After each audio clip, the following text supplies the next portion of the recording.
All right, guys, we've got Mark Tomanek on, and I will tell you, don't try to DM him or you will end up in the request folder. But jokes aside, That's true though. listen, this man, he is high demand. He is high demand. But jokes aside, he's in the Cleveland area. And I remember when I lived there, my audience knows I'm like real obsessed with Cleveland in a very unnatural way. So, anyway, when I lived there, I remember watching a lot of women that I knew that were competing starting to have problems with hormones, whatever, and just going and hiring Mark. And so that's when he kind of popped on my radar, and ever since, a few of my friends are working with him, etc. And so I wanted to bring him on to talk about just the culture he's built, and just the state of the bodybuilding coaching space, and just to give him some kudos for where that's deserved. So I'll have you kind of introduce yourself and share a little bit about how you entered the space as a coach. Sure. Yeah. I'm Mark Tomanek. I started coaching way back. I actually was born in the bodybuilding industry. And I watched my dad compete growing up. So that's what I got really introduced to that space. And it was natural for me. It was second nature to watch bodybuilding and that take place. And, you fast forward a little bit to where I started creating Tomanek Train as I'm the owner now. And what it's become, I mean, there's been this beautiful unfolding of not only myself, but the team as it's grown. And I've enjoyed the process every step of the way. I started out putting my first athlete on stage in 2014, who was a friend from college. From there, I did a couple people a year. Every year is just like my friends. I maybe wouldn't charge them. Maybe I charged them $50 for a whole prep, whatever it maybe consisted of at the time. That's how I made my way into the space. I was a nobody. I had no cosigns. I had nobody mentor me. I had no one to bring me up. I started with nothing, and just what I knew and my passion for bodybuilding. And I started competing myself in 2014. So, it was all relatively very close together. First time putting an athlete on stage, my competitive career beginning, and eventually was able to shift out of the education realm, being a high school teacher, and shift into full-time coaching. And within that space, I really entered bodybuilding, yes, because I was passionate about it. But the thing that really struck me in bodybuilding that made me step into what it's become, or I should say what I've become, is the fact that women would get off stage and be destroyed for like a very long time. And I mean, very, very long time. And so my initial idea that sparked in my head is like, these women are just not being taken care of. I feel like they're being coached in an inappropriate way that's set for their physiology, or maybe against their physiology and what it needs. And so there just had to be a smarter way. What was that smarter way? I didn't know necessarily, but I picked up hints and, educated myself along the way, and finally got a mentor in Austin Stout that, was able to help teach me more so and go further than what I was just picking up on podcasts and textbooks and, even some college courses. There were just a lot of things and pieces that I was putting together for a very long time to try to make women healthier, to be able to get back on stage and win. And I've been able to do that, bring people back from basically the abyss of hormonal dysfunction, gut dysbiosis, and then, oh yeah, win a pro card. You can do it. It can be done. It's been done. We've proven that we can keep people healthy, keep them competing, get to the pro level, and beyond. So that's been my whole MO since we started, and it's blossomed into a really cool thing. How many clients would you say on average you're getting, whether it's a monthly inquiry or whatever, for weight loss resistance? Well, I think weight loss resistance is so multifaceted, right? Because it's just Sure, of it course. just accompanies so many other co-factors. Mhm. I would say every time I get a woman that I'm working with, there is some degree of dysfunction, whether that is medically induced via birth control, or behavioral induced, or competitive induced. Some degree, somewhere along the way, it's nearly every single woman there, whether it's HPO axis, HPA axis, like we're being disrupted and dysregulated in some way, shape, or form. And I'm just curious because, again, that's kind of, in my opinion, what I've really come to know you as being great at. Again, like I know you have clients that have probably never had a single problem, but like are great competitors. But I kept following that trend. And so I want to just take it back to you getting started. So it sounds like bodybuilding has always been very much alive in your life. So how did you kind of go from being a teacher to deciding I'm going to make this my full-time job? I think when I started coaching, I did it for fun. just like anybody would. I still have fun today. I still sit down on my computer at 6 a.m., 5:30 a.m. with a smile on my face. I might be tired as shit, but I'm having fun. I have more fun now today than when I started, but I did it for fun, to connect with my friends, to connect with people, and build friendships. And to obviously help people. That's what's been the basis of everything for me. But when I started, there was no income in this. There was no making a living off of this. That wasn't a thing. Until fast forward, social media kind of blossomed, and we kind of pioneered, me and a bunch of other people pioneered this educational wave over Instagram, where we took it above and beyond to the point where we beat the shit out of it so much so that if people do it now, people are like, oh, another educational post. It's like we took it so damn far to the point where, it just got tiresome. And I think around, I think around when COVID hit, that's when I really realized I was like, man, if we can make it through COVID, if I can be successful and build a roster through COVID, I can make it through anything. And so I took that to heart, told my wife, she got on board. She's like, all right, hey, if you can do it, let's do it. And at the same time of COVID, she gets furloughed and I go to retire from teaching at the same time. I was like, I just got to strap my boots up and work sun up, sundown and beyond.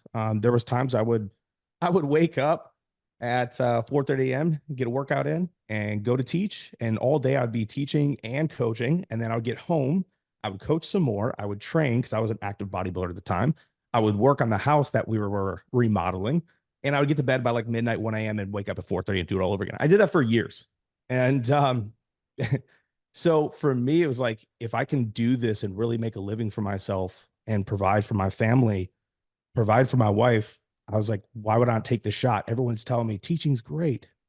You're gonna do, you have all these benefits. I'm like, yeah, but I'm making 45,000 a year and my student loans are $139,000. How the fuck am I gonna make that work? That doesn't work mathematically. So for me, I was just trying to earn a little bit extra income to pay my student loans down. And so you fast forward a few years later, I mean, they're nearly, next year they'll be paid off. It's just like I got to a place where I can afford a beautiful home, beautiful cars for my family. I can provide if I need to support my parents in retirement. I can do that. I've come really far to be able to help people, build companies for people, help them provide livings, and it's just been a beautiful thing ever since. I want to ask you this question because I work with a lot of coaches who are trying to leave their job, right? Trying to put in their 2 week notice and they're doing what you're doing. They're balancing family, school, debt, whatever, all the things, right? Obviously, you were coaching for fun. So I'm sure there was some kind of social media presence, but I'm sure you probably didn't have the presence you have now then. So I'm curious to know how you got like your first 50 clients or your first whatever XK month, just that first milestone for you, like whether it was a roster number, dollar amount, what was your strategy, whether it was during COVID or whatever? Curious. I literally just had a blast. I got to talk about things all day on social media that I adored, things that I was learning.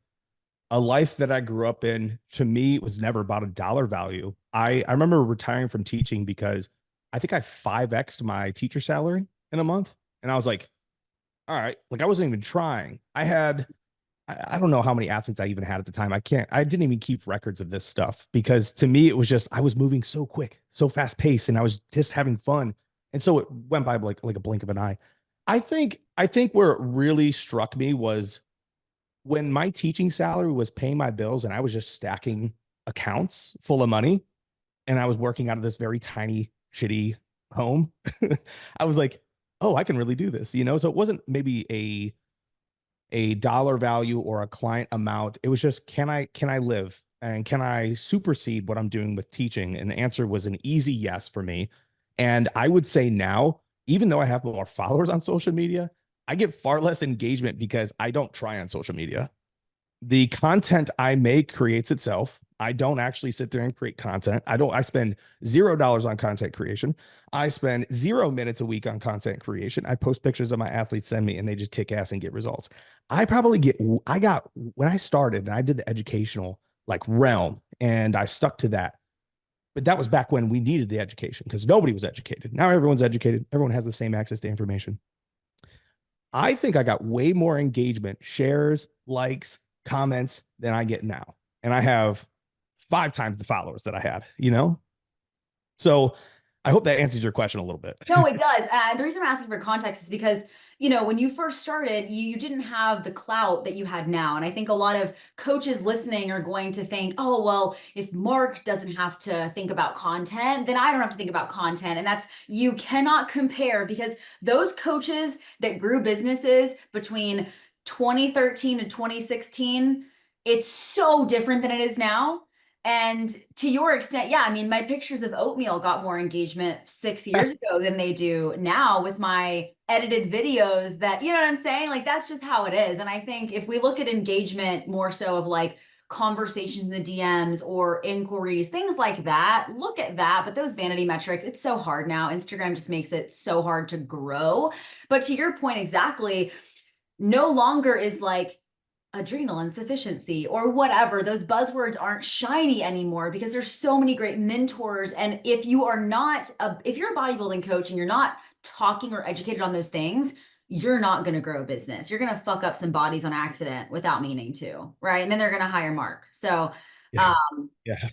you I know, think so it's just different now.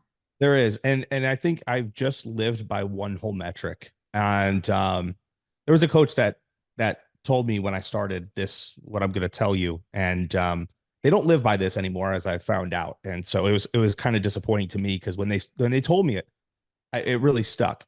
Like, whatever you do, just make sure you take care of people. I said, okay, I can do that. I care about the people that I work with. I care about a lot. I give a whole lot of shits. And I did that. That's the only metric I've survived by, because whether it was in the DMs and helping people unpaid at first and just educating people and answering their questions, which some people took advantage of, some people signed on, and it ended up becoming a very long-term relationship. Some of which I have an athlete that's still with me from 2018. Most of my athletes are 2 years or more on my roster, but it's because of one sole fact of, I always take care of my people to the best of my abilities. That doesn't mean I always knock it out of the park or I get it all right or I don't mess up, but I always do my best to take care of people. And that's always been at the forefront of my mind, because I believe in business, and business will always survive or thrive by the way that you engage with people and make them feel, period. And I've always tried my best to make people feel good and feel like they're taken care of. They're not a number. And that has driven my business more than social media ever could, no matter how much money I dump in it. Absolutely. And I think going back to even you leaving your teaching job and saying that you were just having fun, right? Like it's so clouded, whatever word you want to use, with all of the like business coach, mentor, guru bullshit of, you know, have this CRM, have this system, run these ads, where coaches without even 10 clients are trying to create a business that doesn't exist, and they're failing before they even get started, right? And to your extent, like, I didn't have a mentor for a long time. I didn't know what the fuck a business coach was. All I knew is that if I talk to people and share results and then share my story, I'll probably get clients, right? Through connection, which is what happened, you know? And then oversharing, over delivering. I didn't charge much at all. And just again, like it can be that simple, right? But I think that so many new coaches are trying to check these boxes of like, I am a business owner. I have my LLC. Where are my clients at? You know, and they're like, what the fuck, right? Yeah. So I think that that's the issue today, is there's too much information sometimes. Yes. It's information overload. It's overwhelming, and it's making people look at all the shiny things that don't necessarily matter. I started my business with $0. I at first I didn't even start with an LLC, to be honest with you. Sorry, Either. IRS. Like, I just started the shit and I just did it every single day. Sorry. And yeah, sorry guys. But I really just had fun. Yeah. And it cost me nothing to start this business up. I just took the knowledge and the care for people and I put it into play, put it into action. And I literally didn't do any of the shit like scaling my business, didn't do it right. I was always just learning on the fly. I did everything myself. I made my first 100K without ever hiring anybody else, without ever bringing anybody else in the picture. No one did my taxes. No one did. I didn't do no, none of it. I didn't do any of that. So that's how I got started. And that's why I was able to create momentum so early on, I think. I agree with you 100%, because you weren't thinking, you were just doing. You did. There was so much more action than thought, which is what happened to me too. And I looked up and I'm like, oh fuck, I don't even have my account separated. You know what I mean? Like I was like, it's all kind of in my account coming in and out, like whatever. So yeah, then I was like, I should probably separate these things. But I agree. I think that doing those things like by the book can slow you down. And also, you probably didn't know, right? You're like, if I can just make money, get clients, kick ass, and deliver, I'm going to be fine. And you are, right? And then you look up one day and you're like, I should probably systematize a few things. And then to kind of like segue into building your team of assistant coaches, right? I'm guessing your demand was probably alluding to you needing that, but how did you hire your first assistant coach? Was that in-house? Was that like a client of yours, or what did that look like? Yeah, all that was. I think to kind of circle back to your point real quick, I, I worked and I put everything into action, and that includes bringing on my first assistant coach because I was trying to survive. Mm. I was homeless in 2015. I lived out of my car. I had no choice. Otherwise, I wasn't going to be able to keep the house that I did have or any things that I have. That's why I was just put in action. I've always been a person that runs towards fires. That's just me. And it kind of snowballs into having to hire my first assistant coach. Yeah, it was all everything was in-house. I try to always do things in-house. Not every assistant coach came from in-house, but realistically, it was like, well, I'm kind of overwhelmed. And I don't know what amount of athletes I was at. I don't even know where I was at with that. I just remember being overwhelmed because I was still trying to teach. I was still trying to do all the things. There was a lot going on. So for me, it was like, I can't keep taking on all the people that keep inquiring. So if I can have somebody else that I educate and bring up and pour into them, they can create a life for themselves, like I've done for myself. It will help them provide for the things that they're struggling with, whether it's financial or, other. And we could also provide for all these people that look to us. So for me, it was like I brought an athlete on first. And then I went out. I tried, out of house, bringing on Thomas, who's actually still with me today. So he came on in end of 2019, I think, beginning of 2020. Yeah, it was beginning of 2020 because COVID hit, and I hired him on. So yeah, he's still with me.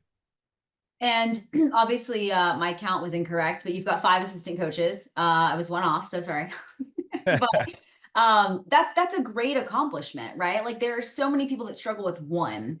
And so I can take this conversation in 2 different directions, but the first one is after the first and the second, like those are probably very informal. There's not like a process. You're just hiring somebody, giving them clients. At least that's how I was when I was testing ACs out. But now I think a lot of coaches are losing assistant coaches or not getting them to stay. There's not retention there because they're not taking that intentional time to really onboard them and teach them the culture and all of that. And so I want to dive into how you're bringing somebody into your culture and really just like investing time into them. Mm-hmm. I mean, that's the main reason why people end up leaving these bigger teams. They're sick of giving 40, 50, 60% to someone that's not giving anything to them, who made a bunch of empty promises. And so for me, it's like I've always done my best to try to bring someone in, have a formal interview, at least to some degree. There's only one person I didn't formally interview, and that was the first coach I ever brought on. Outside of that, everyone's been formally, interviewed, but I took it a step further as I had like an assistant and things like that. We always put people through rounds, and it was for me, culture was very easy. I feel like to develop. I think people have a hard time with this because they lack the conviction, the authenticity, and the absolute passion. With me, those things were never faked. Those things were never hard for me to just have. And I see people struggle with culture development now. I just believed so much so in what I was doing and that I was right in what I was doing. That doesn't mean I was always right. But Thanos thought he was right too. So ultimately, I thought I was so right in what I did. I speak with so much conviction because I believe in myself that much in any circumstance. Otherwise, I don't touch the circumstance, to be honest.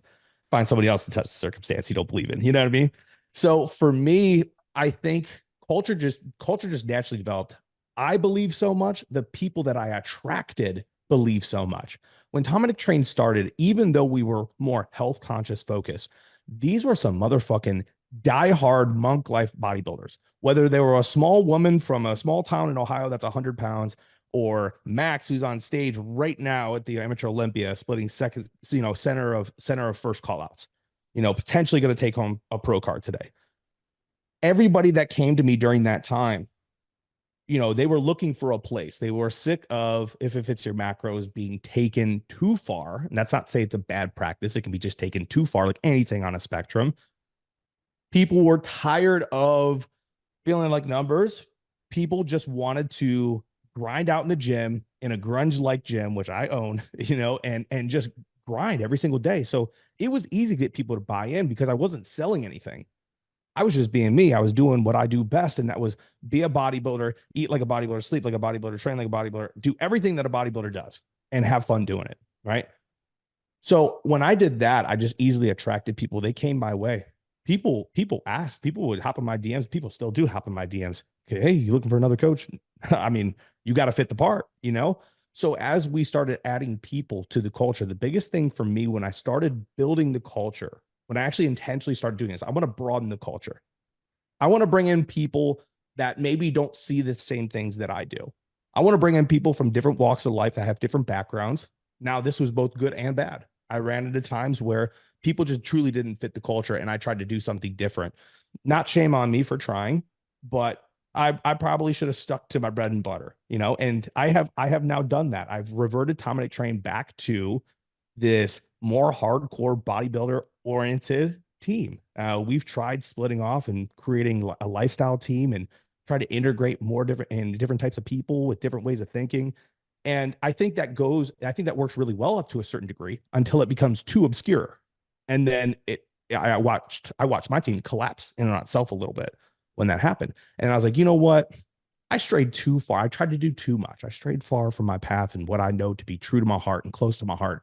I'm getting back to my first love. And that's coaching bodybuilders. And so I did that as of recently, and my team has just absolutely blossomed because of it. And the coaches that I have right now are all very much good bodybuilding coaches that are very successful. And they're also successful bodybuilders themselves. They're also really good bodybuilders. They live it, they breathe it, they do it, and they're good at coaching it. So that's really how it's developed. But at the end of the day, each individual on my team, even though we live and breathe the same thing and we're passionate about the same thing, they're all very different, actually. All very, very different. And that's what I appreciate about them because they still give me the diversity that I need to be a more well-rounded human being, but not so obscure that it deters me or takes away. So now I get to give to people and educate to people on a consistent basis. I give them mentorship calls, pay for their education services and things that we need, in a respectable way. I can't do it to the point where I'm losing money because I don't even take that much from my coaches. I take 25%. Most of that goes to my CEO and CFO to run the company to help me scale it and take care of business. Some of it goes towards a VA. Some of it goes towards educational and just systems in the background that run.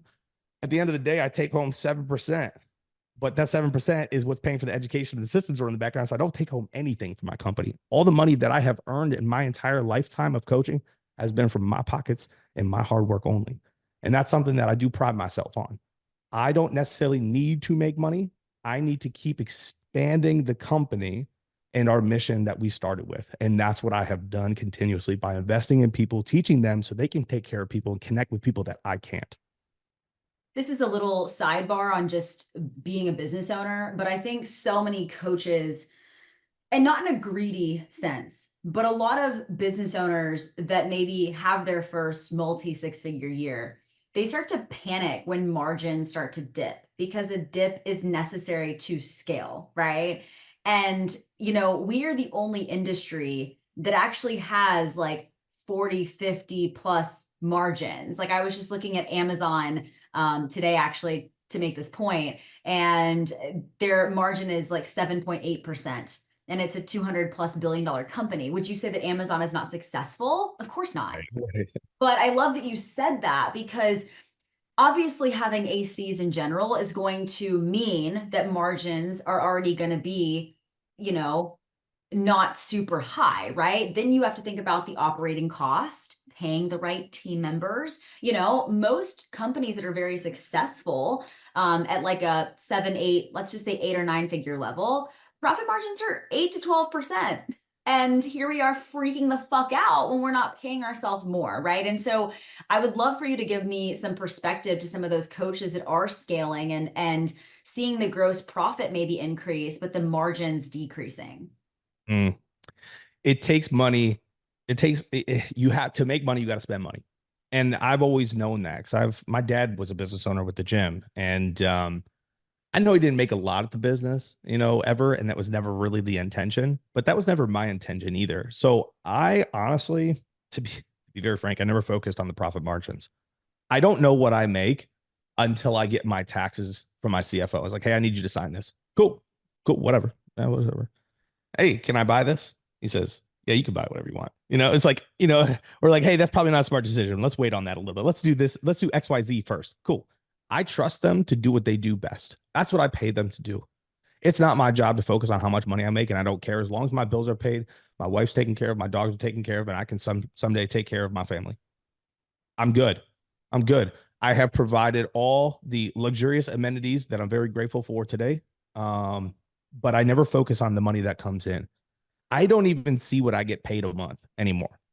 I haven't checked an account. I haven't checked my business account. I can't tell you how long. So when I was coming up, I was never fixated on the dollars. I was never fixated on the margins.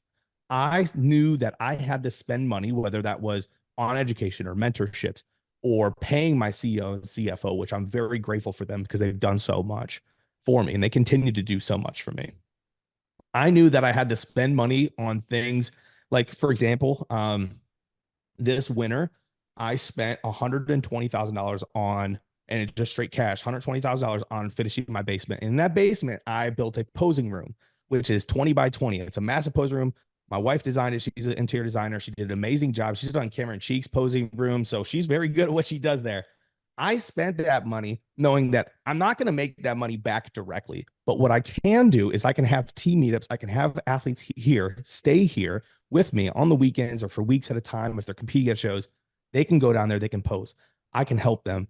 I can house them. Those were the things that were important to me. It was just the fact that I could provide the amenities to my athletes or to my coaches or to whoever stays here, right? I can do more things. And so the profit margins, I don't know if it directly answers your question, but the profit margins were just never a focus. I never cared. No, it does because again, for you, you sound similar to me. There was like a brief moment where I started to see the business really picking up because similar to you, it scaled real fast. We hit our first 7 figures in like 2 years.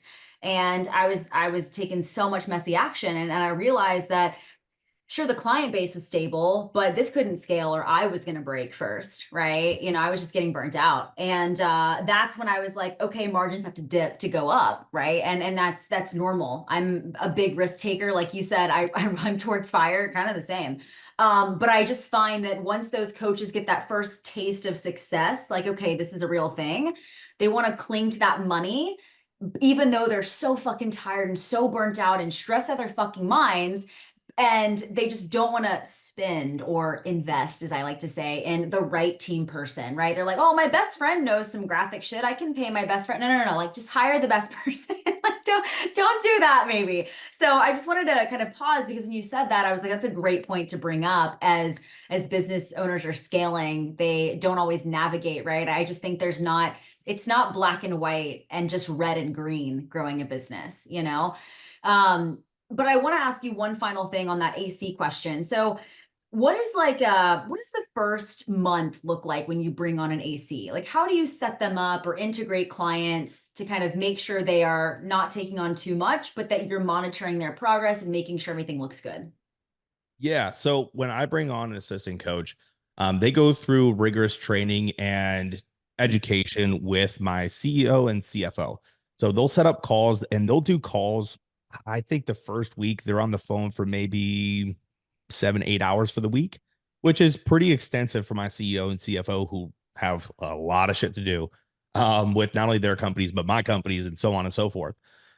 And they'll have a bunch of different items that I'll have to even walk them through. Like I'll walk them through our programming. Hey, here's what we use. Okay. What questions do you have? What do you need right now? Okay, let's get you set up with that. Let's walk you through the calls, and things like that and, set up these calls. I give them access to all the educational tools that they need or that they may need. If they need something else, just let me know. What does it look like? Just point me in the right direction. Let's get it done. So a lot of it's just a lot of education up front within those first few weeks. I think Tony and Steven now, they have, and actually what Francesca and Chad, my newest hirees, that came on, newest assistant coaches, they came on in November, December, basically. Um, they went through this whole system. Tony and Steven had this beautifully laid out like whole step-by-step process. And we used like I think it was ClickUp, to keep people on pace, so we've become really efficient with that. And it's worked out really well. And even to this day, I still have calls with them. And Francesca and I just got off the phone about a GI map yesterday, and they'll have calls every single Sunday. So my Sunday mornings are not my own. They go towards my mentees or my assistant coaches. And that's really what that looks like. It's a lot of time dedication based on what they need. Even coaches that have been with me the longest, Tom and Britt, those two specifically, they still have weekly calls with me. And it goes to good use. Sometimes it is just us chatting a little bit, but that also helps. That Absolutely. surprisingly, that really helps. You can't just hire someone on and be like, okay, now you do. Do what? Like you got to, like you're supposed to give me something. There has to be a reciprocity within this. Like I'm going to come work for this team. I'm going to promote your brand. What can you also bring me? And I don't think you should also come into a company and be like, okay, what can you do for me? It's more so what can I do to expand the brand, of course, but also I want someone to come in knowing they can lean in on the team and that they can be successful because of that. And if they're having pain points at any point, we have solutions or we'll find solutions with them. And that's so developing leadership, right? Because going from just you to a team of 5 on your like AC side and then a few on the other, everything else for the back end, like that's not easy. And your retention seems to be high for team members, which means you're a good leader. So it's another sticking point I see for coaches trying to grow with ACs is, or any team member, right? Like whatever the person is they onboard them, but they don't onboard them the same way as they would maybe like a client, or they're not investing their time like they would a client. And we treat our team members as if we were bringing on a client. If a client or team member is struggling, I'm diving the fuck in, right? Like that's kind of how we're engaging. And so I'm curious to know like how you've maybe, if there's any leadership growth that you're like, this is something that I do now that was a learning curve for me, or what was that like? I used to think I was such a bad leader when I first started. I was like, I was such a terrible leader. And then I said it out loud. And I remember at the time, Coach Leo, who was used to be with us, and Brittany, who's still with us, they were like, please don't say that. I remember them being actually mad at me for saying that. And they're like, you don't actually have to try to be a great leader. You're naturally a great leader because you're already doing the things. You're a great example of what to do. And if you wanted to be successful, all you had to do is look and ask some questions about how I do things.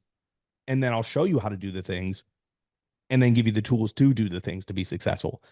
Really, that's what being a great leader is. It's doing the things, actually doing the things, not handing it off. I shouldn't tell somebody how to do something I don't do myself. I shouldn't tell people. It's like being a manager at a store and like, you have your employees and you go to ask the manager, "Hey, how do I do this?" Why are you the manager if you can't do it? And so as the coach or the owner of the company, I do all the things. I coach all the people. I don't just throw tasks off. If we have to do something, we'll do it together. I'm at the team meetings with you. I'm doing honestly, sometimes I'm doing a lot of the monotonous stuff. I don't skip the things. Admittedly, I'm not the best example of how to do social media. I know that. And I admit that. And I tell them, hey, look, I'm probably not the best, but there are great options out there and let's look at them. So I think just being a leader just means you're doing the shit. Everything that involves that shit involves, you're doing it on a consistent basis, not just when you feel good, not just when you're having a good day, not just when you feel all right, you feel happy. I do shit every single day. And I have not missed a day in years since I started. Get it? I I get it. I remember the last time I was really sick, I had the flu and I was down bad. Still 5:30 a.m., 6 a.m. rolls around. I have my computer in bed and I will answer your check-ins.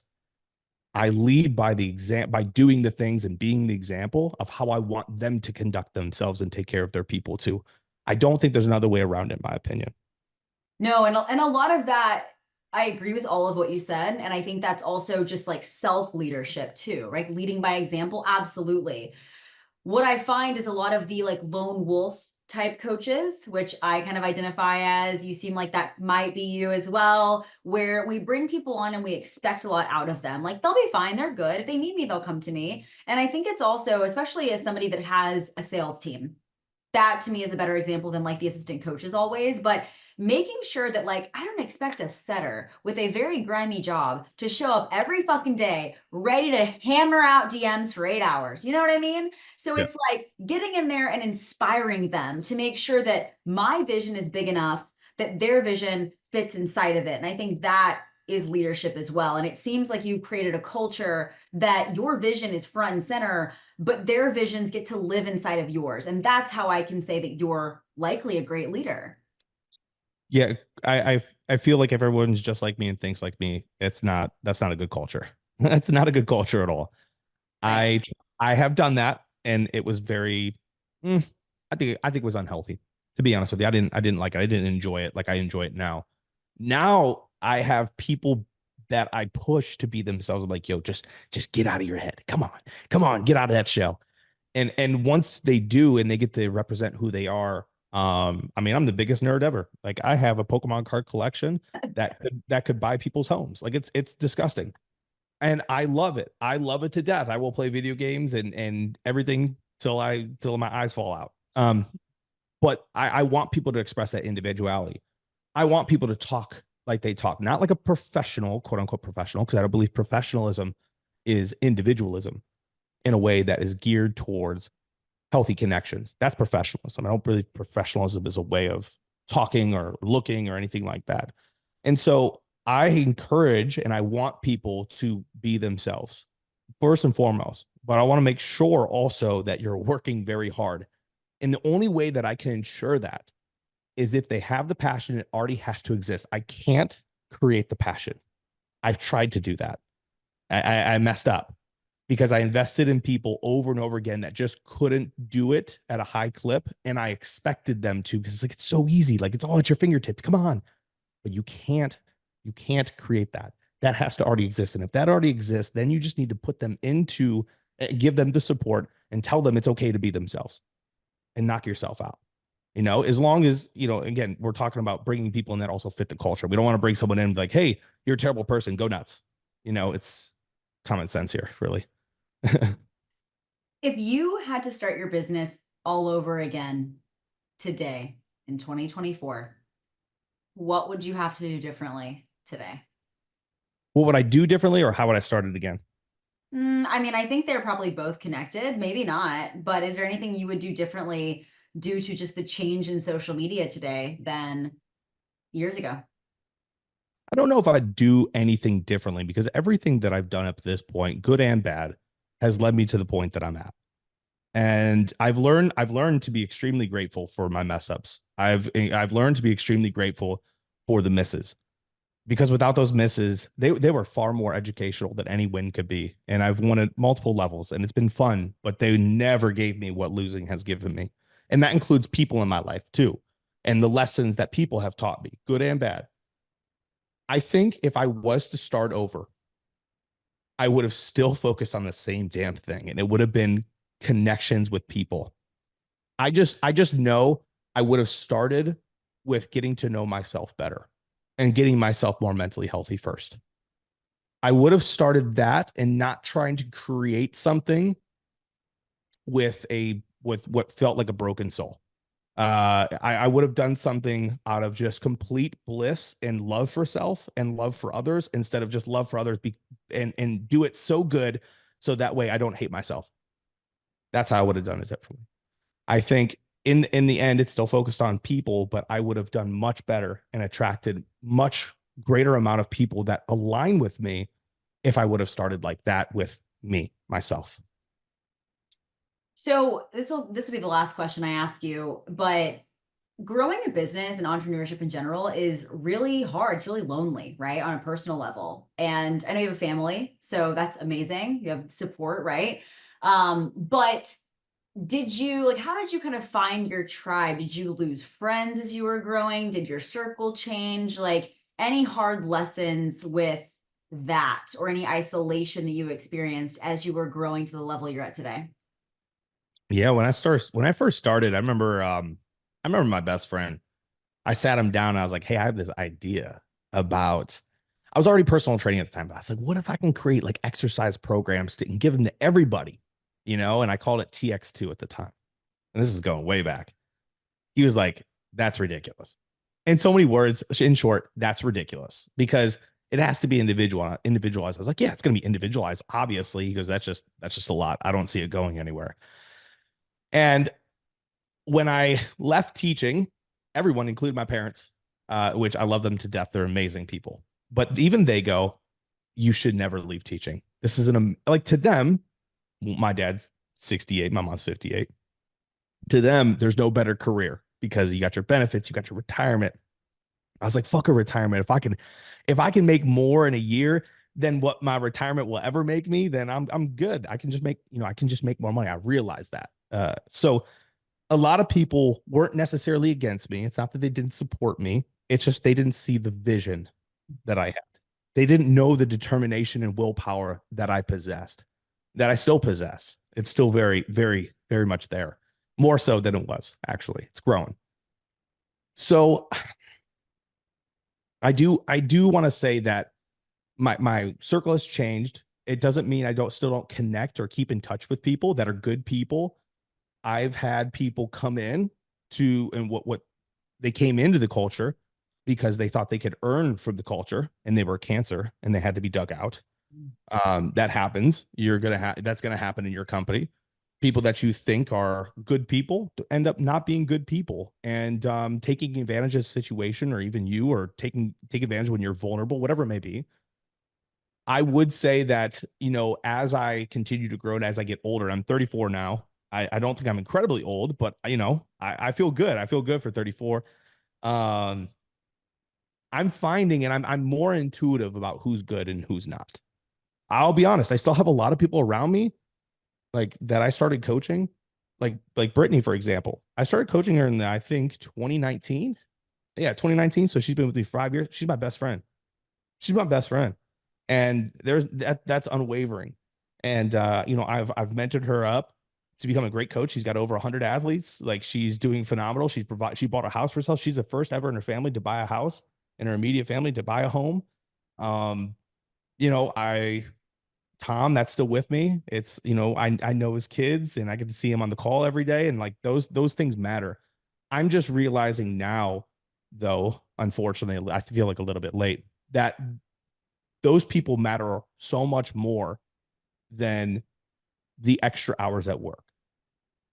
I'm realizing now, and this is where coming up, I made the error and isolated myself. I'm responsible for that because I dedicated my entire being and myself to my business. I gave up. I missed birthdays. I missed holidays. I still sometimes do. And I forgot about myself also. I left myself in the dust and what I needed. I pushed myself to the brink of absolute destruction, and I've had to recover myself multiple times. And so I think that although things have changed a lot for me and I've grown a lot, there's just a lot more that matters. And I'm finding those people that actually matter. And the people that have stuck by me, they know I'm not one of those friends that you could text and you're going to keep up with on a weekly basis. You're not going to get a text from me. Hey, how you doing? Hey, what's the weather like today? Hey, what are you doing this weekend? No, you're not going to get a text from me like that.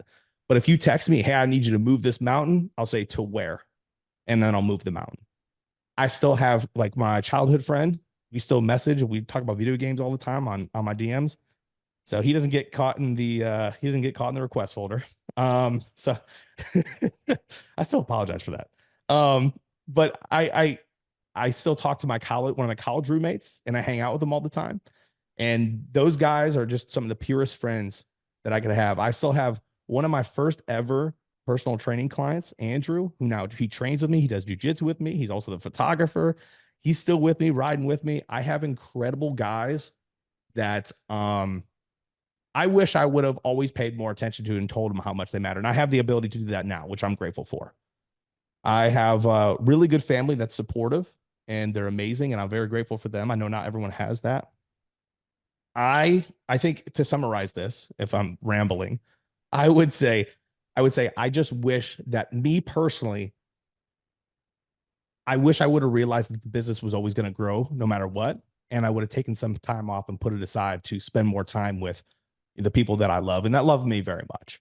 And so that's something I'm getting back to and working on, have been this year. So, yep, circle definitely changes. Yeah, I definitely had times where I felt like a lone wolf. I felt very alone. I felt very misunderstood. Felt like when I talk, feel like when I talk and if I'm with people that I don't know, they look at me like I'm an alien because they have no idea what I'm saying. My dad says, I don't know what the fuck you're talking about all the time to me. He goes, I don't know what the fuck you're talking about. You don't even understand the words that you're saying. He goes, all I understand is fuck shit and whatever. You know, he's just like a blue collar dude. So I do get misunderstood. I get treated a little bit differently, things like that. Yeah, you know, that's The about it. journey, I mean, the journey in entrepreneurship is just so crazy because I recorded a podcast one time on like what I wish I could have told myself like 1 year into business. And while I didn't have regrets necessarily, I mean, of course, it's like I have the lens of today versus then, right? So similar to you, like I wish I would have taken more time to enjoy the process versus just hyper fixating on the end result because goals are always, you know, in the future or the past. They're never in the present. And so just taking the time to really like be proud of what I was doing. But different than you, and I don't know, maybe it's similar, but my first year of business was really stemmed out of like a pretty traumatic event for me, and I compartmentalized by working endlessly. And so that created a lot of the isolation in my business, which I mean scaled my business quickly. And then I kind of was like, oh fuck, what do I want from this? Yes. So I don't know if that's relatable, but that was me. But you know, I think wherever you're at in business listening to this, I like to bring on coaches of various backgrounds and expertise levels because while you might look at Mark and think, damn, he's got it all figured out, like Mark's got his story too. And we all have things that are challenging. And so this is my final, like, I guess a little lighter of a question, but what's something right now that feels kind of hard in business that you're working through? Oh, I think competing at the levels that I am now with my athletes, you know, at the pro levels and things like that, I think there's I think it's a very daunting task to be so perfect or have to be so perfect. And if you're a millimeter off, right, and you're not exact, you know, it's a stark difference on stage. Getting used to that in my field is incredibly difficult, and getting over the nerves of competing at that level, to be honest with you, is tough, you know. I used to get so nervous even with peaking in general, just for like an amateur, right, regular local show. But now I'm peaking for, you know, bigger shows and pro shows and things like that. And it's like, it's a big deal. Like that's the pressure that I'm dealing with now. And it's being able to take that pressure and put it into the work instead of letting it tear me down, or me being so hypercritical of myself that I would tear myself down. I've used it to my advantage now, and just being more hyper detailed and more vigilant about what I'm doing. Yeah, totally. Can you say one nice thing about Cleveland so that people stop shitting on me for liking the city? It's very cheap to live here. I live like a king. No, Well, you know, yep, that's it. That's it's just that's cheap. Yeah, go there. Have you seen honestly, the YouTube video about like, you know, welcome to Cleveland? It's like, you know, it's like talking shit on Cleveland, but it's got a bunch of goofy things like the stamp downtown and like a bunch of random, you know what I'm talking about? Yeah. When I moved there, people just kept sending me this video. And I'm like, what is this video? I don't even know why I'm moving to Cleveland, but apparently people think it's crazy. So I just wanted you to say something nice about it. Cleveland, honestly, Cleveland is really nice. I've lived here my whole life. I haven't moved out of the city that I grew up in. I personally love it. It's safe. It's cheap. My family's here. You know, I think it has its beauty to it. It's so Um, quirky. It's so quirky. yeah, I love it. You know, and now Love is Blind is going to Cleveland. So all my friends are like, you need to enter it. So that's what's going on in my world. That's the risk I'm taking this year, jokes aside. But Do it. anyway, I appreciate you. Seriously, I know you've got athletes competing in a busy weekend. So thanks for your time. And I will link Mark's information below, and you can get in touch with him if you need to. Thank you.